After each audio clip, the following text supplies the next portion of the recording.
prentsaurrekonetara. Muy buenas, bienvenidas, bienvenidos a esta rueda de prensa. Les rogamos nos disculpen por el pequeño retraso con el que estamos comenzando, pero sin más dilación, hoy tenemos con nosotros, aparte del equipo del largometraje La hija de un ladrón, a competición en sección oficial, de su izquierda a su derecha tienen a Antonio Chavarrías, productor, Àlex Muné, actor, Greta Fernández, actriz, Belén Funes, directora y guionista, Eduard Fernández, actor, Tomás Martín, actor, Marçal Cebrián, guionista, y Àlex Lafuente, productor. A partir de este momento pueden pedir el turno de palabra. En primera fila, por favor. Hola, buenas tardes. Yo quería preguntar, a mí una de las cosas que más me ha gustado de la película es lo que no se cuenta entre la relación del padre y la hija. Entonces quería saber, a la hora de elaborar el guión, cómo se trabajó eso, para no explicar más de la cuenta de toda esa relación, de todo lo que han pasado ambos personajes. Y luego quería preguntar a Greta, hay una frase que le dice al padre que es, a ver si me acuerdo bien, era cuando estoy contigo tengo ganas de morirme y yo no quiero morir, algo así era. Bueno, es más, cuando estoy contigo siento que me muero y yo no me puedo morir. Eso. Entonces es un momento, a mí me ha parecido una frase tremenda, quizá la que más en toda la película. Ese momento, a la hora de rodar eso, ¿cómo lo preparaste? Gracias. Bueno, pues con respecto a la primera pregunta acerca del guión, una de las cosas que fueron más difíciles a la hora de escribir es que queríamos explicar una película muy en presente. Eso quería decir que la información del pasado, de lo que había sucedido, pues había que insinuarla, había que ir dejando rastros, pero es cierto que el espectador tenía que ir construyendo el antes y el después. Y bueno, fue difícil encontrar el balance entre dar información y que la película se entendiera, pero que no fuera muy obvia. Así que, bueno, esto es lo que estuvimos trabajando mientras la escribíamos. Yo, respecto a esa escena, que creo que también que es una de las escenas más duras que hay entre el personaje de mi papá y el mío, yo creo que la relación que hay entre los dos personajes la fuimos trabajando poco a poco y Sara lo siente de verdad cuando dice eso. Entonces, estas palabras, aunque eran duras de decir porque es mi papá, y entonces mirarle a los ojos y decírselo a él, pues era una frase muy dura. Me preocupaba más que esa frase no se quedase en el inconsciente de ninguno de los dos que en la escena en sí. Pero esa escena la ensayamos mucho y yo creo que tampoco hicimos muchísimas tomas. Y no lo sé, es que al final salió y no sé cómo lo hice ni cómo lo dije. Lo dijiste muy bien.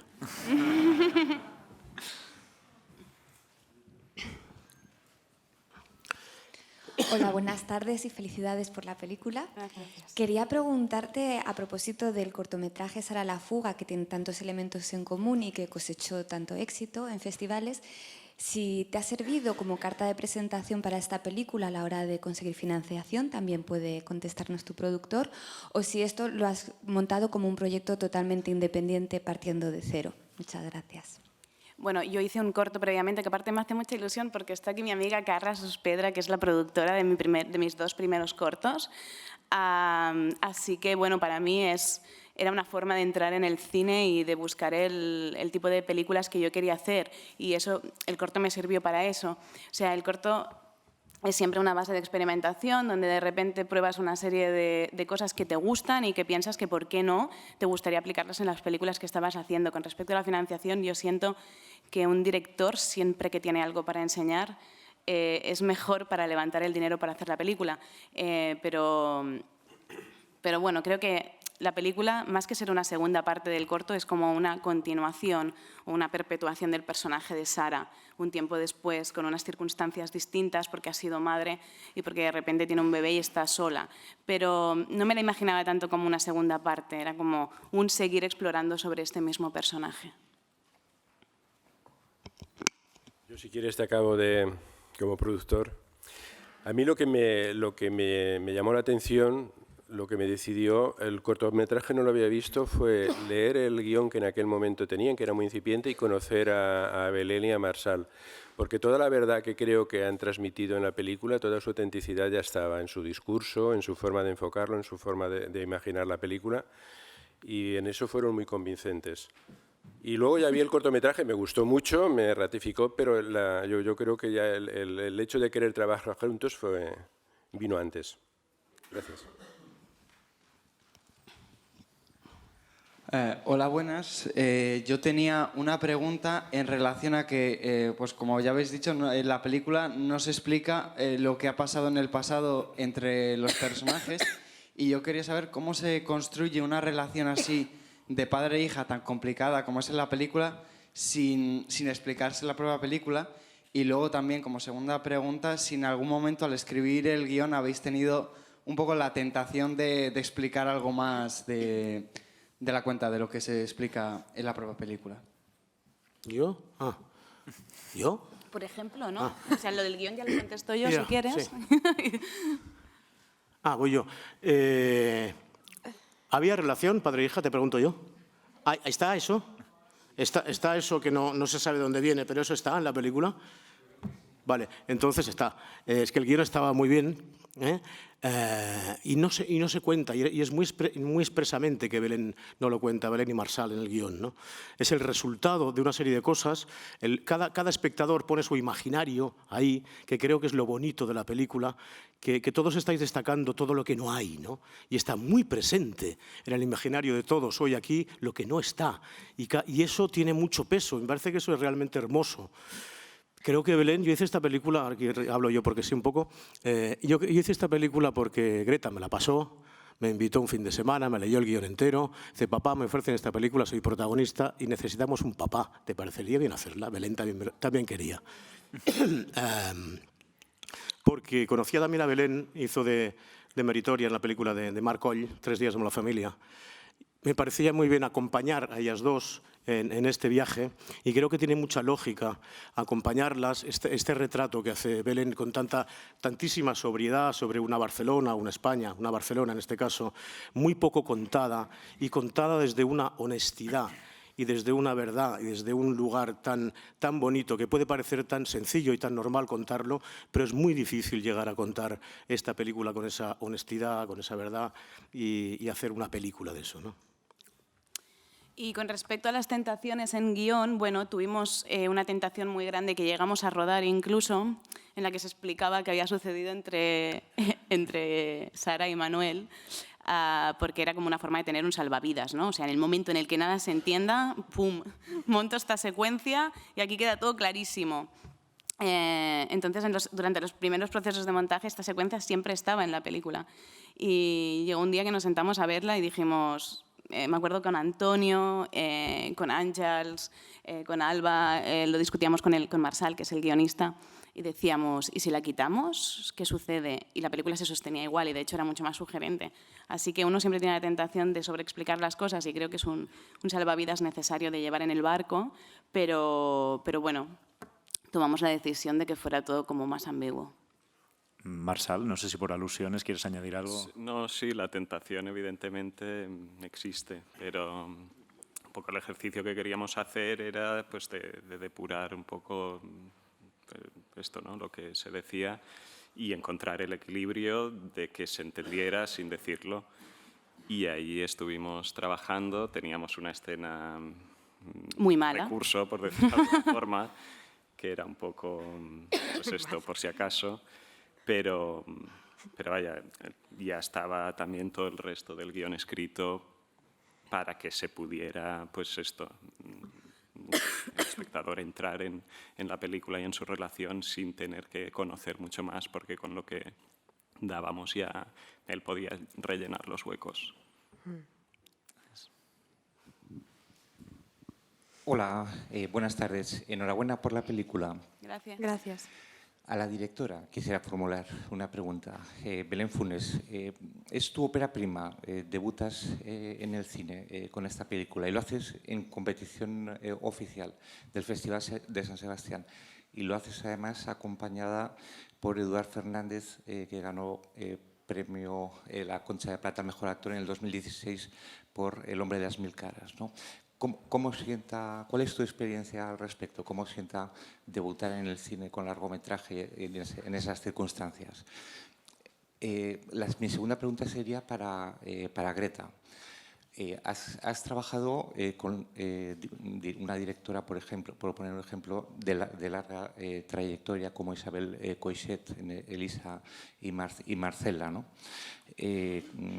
Lo haces también ahora con una directora debutante. Entonces, mi pregunta sería, ¿cómo afrontas esos proyectos cinematográficos? Y la última pregunta es para Eduard Fernández. Aquí en el festival, Ricardo Darín y Chino Darín coinciden en el reparto. Eduard Fernández y Greta Fernández. Ese tour de force complica el trabajo de composición o de creación del personaje o lo hace más fácil. Nada más. Vale, pues empiezo yo respondiendo a la pregunta acerca de estar aquí. Para mí es muy extraño porque esta película la rodé con mis amigos, que es como me gusta hacer las películas. Repetimos todo el equipo técnico de los cortos. O sea, tengo como mi familia del cine que me ha ido acompañando a lo largo de todo este tiempo y que me ha ayudado a tirar la película adelante. Entonces, estar aquí un poco es como alucinante porque hace un año estábamos tirados en Ciutat Meridiana, que es el sitio donde rodamos la película, intentando hacer un plano con Greta mientras pasaba un tren sin ningún control sobre nada. O sea, en el fondo todo ha sido tan casero y nos lo hemos hecho tan entre nosotros que siento que Eduard ya no... O sea, es como veo a Eduard, no veo a Eduard Fernández, ¿no? Que ha venido a hacer una película. O sea, ha sido todo muy casero. Creo que es uno de los grandes éxitos de esta película, que hemos sido muy fuertes y hemos intentado hacerla desde el lugar que mejor conocíamos. Entonces, estar aquí es como ya es un premio. Ya está, ya. O sea, si no hay premio, pues no hay premio, pero para mí el premio es estar aquí y sobre todo ha sido haberla hecho, porque es muy difícil. Yo cuando recibí el guión de esta película ya me hizo mucha ilusión porque, bueno, yo llevo trabajando un poco en esta profesión desde que tengo 16 años. Aún no me había llegado un personaje tan protagonista. Yo siempre decía, qué ganas tengo de un personaje donde yo pueda construir un poco más, donde yo pueda dar un poco más de mi visión, de mi mirada. Y llegó. Entonces, a mí me hizo mucha ilusión que Belén contara conmigo para esta película. Tuve el guión mucho antes de rodar, además, Elisa y Marcela. Entonces, tenía muchas ganas de rodar esta película y que llegara el día. El rodaje fue duro. Y era la primera vez que yo vivía un rodaje tan intensamente con Belén, pero sentía un poco que las dos estábamos probando esto por primera vez. Entonces había un poco de equipo aquí, de hermandad, que fue muy bonito de vivir. Había mucho equipo, no había un poco de equipo. Había muchísimo equipo. Había mucho equipo. Y bueno, y ahora que la película esté aquí y que estemos en sección oficial, ya era una cosa que yo creo que no esperábamos y que ha sido una sorpresa muy bonita. Y respecto a lo de mi papá, que supongo que él también contestará, yo creo que sí, que seamos padre e hija en la vida real, desde luego va a favor de la película. Desde luego había una cosa que ya no teníamos que trabajar, como dice Belén, había una cosa que ya estaba. Luego teníamos que trabajar una relación que no tenemos y que no existe, entonces ahí estaba el juego interpretativo que teníamos que afrontar los dos y fue muy interesante de vivir. La verdad, y voy a decir una cosa de perogrullo, pues que es así, cuando un guión está bien escrito, es que hay que hacerlo. Haz lo que pone, ¿no? Realmente estaba muy bien escrito. Es verdad, decía Greta, hombre, ¿cómo hubiera sido, papá, si nos llevásemos mal y tuviéramos que hacer una padre e hija que se llevan bien? Yo creo que no podríamos, no sabríamos cuál es ese lugar, ¿no? Pero tenemos una muy buena relación con Greta, hacer esta relación que es tan mala, ¿no? Al estar tan bien escrito es fácil, jugamos mucho. Ella y yo decíamos, hostia, papá, a ver cómo es esto. A lo mejor a lo mejor va a ser duro, a lo mejor un día nos afecta la relación, a lo mejor un día da por llorar alguno de los dos o se nos engancha algo. No, fue muy normal, muy sencillo. Disfrutamos mucho, es verdad que íbamos muy bien acompañados, no solo por Belén, sino también por Tomás, por Alex Moner, que es uno de mis actores favoritos de toda la vida, él ya lo sabe. Creo que hizo un equipo muy bueno Belén y fuimos pasito a pasito siguiendo el guión, que no es tan fácil, y Belén tenía muy claro qué contar y cómo dar todos los pasos, y todos fuimos a su alrededor apoyándola. Fue muy bonito el proyecto, me emociona mucho, y hoy estoy aquí para babear y ver cómo mi hija está ahí arriba. Sí, Alex o Tomás quieren añadir algo hablando de cómo fue. Sí, Alex o Tomás quieren añadir algo. No, que para mí fue un lujo también trabajar con todos ellos, la verdad. Y no sé, estaba muy orgulloso de Greta cuando me pasó el guión. Pensé, hostia, muchas gracias de que te hayas rodeado de gente a la que quieres tanto. Y la verdad es que fue muy fácil trabajar tanto con ella como con Belén. Fue un gusto ver cómo Belén, sobre todo, trabajaba con Nelly y con su directora de foto, y tenían como una creación súper transversal, cosa que normalmente con equipos masculinos no se ve tanto. Y también siento que lo tengo que decir.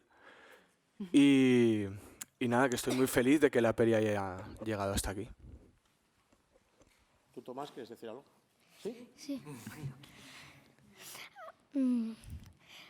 A mí me ha gustado mucho trabajar con ellos y ha sido muy fácil trabajar. ¿Sí? Con Belén y Alex y Greta Fernández, Eduard y Marsal. ¿Y te la has pasado bien? Guapo. ¿Te lo has pasado bien haciéndola? Eso es lo único que importa.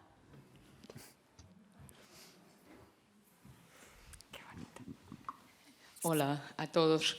Felicidades por esta espléndida película, desde mi punto de vista, con brillantes interpretaciones. Quería preguntaros, bueno, a Belén en concreto, esta película, este personaje contrasta con los descerebrados que suelen circular por nuestro cine, lo siento, pero es así.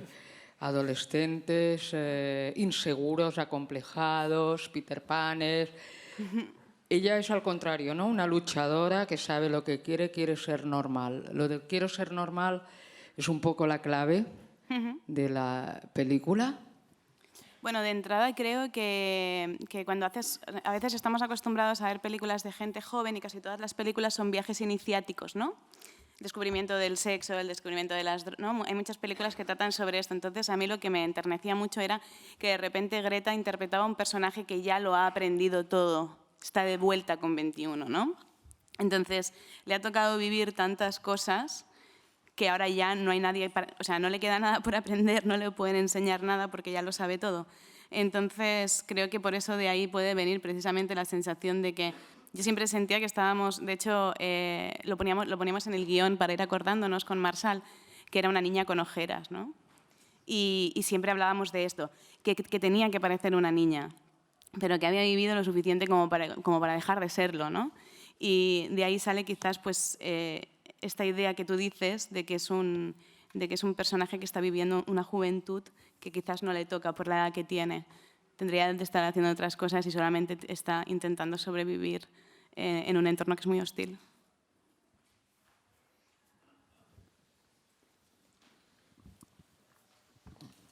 Hola. Yo quería preguntar sobre los problemas auditivos de la protagonista. ¿Hay alguna razón en particular detrás de esa decisión y si tuvo algún efecto a la hora de interpretar el papel? Bueno, la razón es que ella lleva un sonotone porque nos gustaba abrir una ventana a un pasado en el que había sucedido algo con el oído de ella. Que podría haber sido diferentes cosas, desde que hubiera habido violencia, desde que hubiera tenido una infección y el papá no la hubiera llevado al médico y entonces ahora arrastra una otitis crónica. Bueno, era como un aspecto que, o sea, de repente tenía una protagonista que tenía a ver cómo lo digo, porque esto es importante pensarlo un momento. Tener una protagonista que tenía algo en su cuerpo, ¿no? Que de alguna forma lo llevaba consigo y no la hacía ser un Terminator, ¿no? También tenía sus dificultades de relación con el mundo y esto lo hemos intentado explicar a través del sonotone, ¿no? No es una máquina, es una humana y tiene esto. Y como dato curioso, bueno, Greta llevaba un sonotone hecho a su medida en pleno funcionamiento, que era totalmente real y que llevó durante 6 semanas en la oreja. Y quisimos ser muy rigurosos con todo esto. Y bueno, hemos aplicado, en la película viven momentos en los que ella pues le regalan unas pilas para el sonotone, lo desinfecta. O sea, hemos querido ser muy rigurosos con la realidad. A mí sí me afectaba a la hora de actuar. Bueno, realmente oía mucho menos de un oído que del otro. Eso me ayudaba un poco, había como algo aquí un poco taponado. Resultaba incómodo, además. Luego me fui acostumbrando, pero había algo ahí que supongo que desde fuera entristece un poco. Pero bueno, para mí yo ¿cómo se dice? Lo usé en el personaje como una cosa más.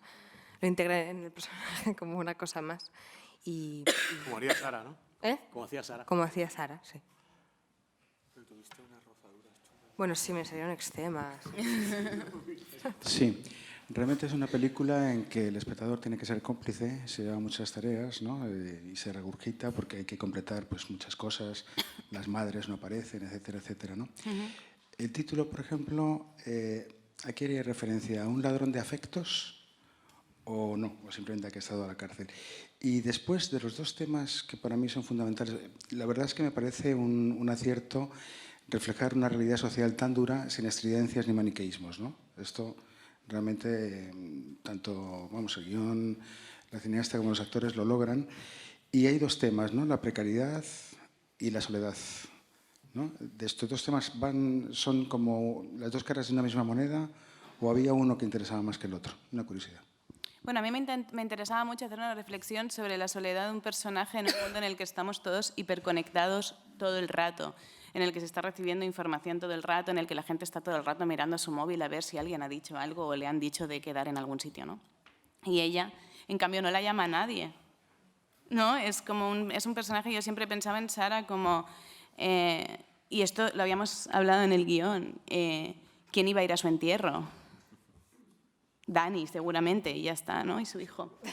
O sea, es un personaje que está muy solo en una época que está todo ultra hipercomunicado. Entonces me interesaba hablar de la soledad, pero sobre todo de lo que hace la gente para dejar de sentirse solo. Más que de voy a hacer una exploración sobre la soledad, es cómo se mueve ella, en qué dirección se mueve para dejar de sentirse así. Quizás ha fracasado por eso su relación con el padre de su hijo, ¿no? Porque le ha querido querer tanto que lo ha ahogado. O sea, me interesaba más ver hacia dónde iba ella para intentar solucionar esta cosa que tiene dentro que no se le va, que es que siente que está muy sola, que hablar solemnemente de la soledad, porque me parecía que no iba a saber. A mí me pasa con la película, igual ya como espectador casi, que todas las preguntas por responder que quedan en el aire son la película, ¿no?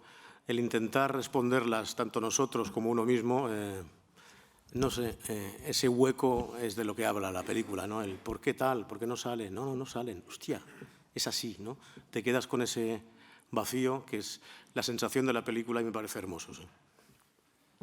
Sobre el título, la idea, más allá de las metáforas que se pueden hacer, evidentemente era un poco marcar ya desde el título, la herencia recibida por ella, es decir, que toda su vida está marcada por el abandono, por todo lo que su padre, por acción o inacción, pues le ha ido transmitiendo y queríamos que estuviera... Y hay algo, evidentemente, de lo que uno no se puede escapar, que es que tú siempre vas a ser la hija de quien eres, ¿no? Y de ahí no te vas a poder escapar. Entonces, como las circunstancias siento que se van heredando entre los padres y los hijos, yo creo que el título, más que ir a como algo más emocional, es que él ha estado en la cárcel por robar y que de repente sale y ella es la hija de un ladrón y nunca va a poder dejar de serlo. Y ese nexo que es la familia, que es la sangre y que es casi indestructible, pues ahí abrimos nosotros la película, el debate de que quizás, bueno, pues puedes querer a tu padre lejos, ¿no? Hola, ¿qué tal? Buenos días. Felicidades por la película, que es verdad que tiene tantos fantasmas, tantos elefantes en la habitación, y uno de ellos, bueno, es esta clase obrera que no vemos, sus abogados tampoco la ven muy bien, y que habla castellano en una Cataluña con un procés que es imposible que ella no se lo cruce por la calle, ¿no? Entonces, me gustaría que nos contarais por qué ella habla castellano y qué enfoque político habéis querido hacer, la razón política. Bueno, ella habla castellano porque es un poco la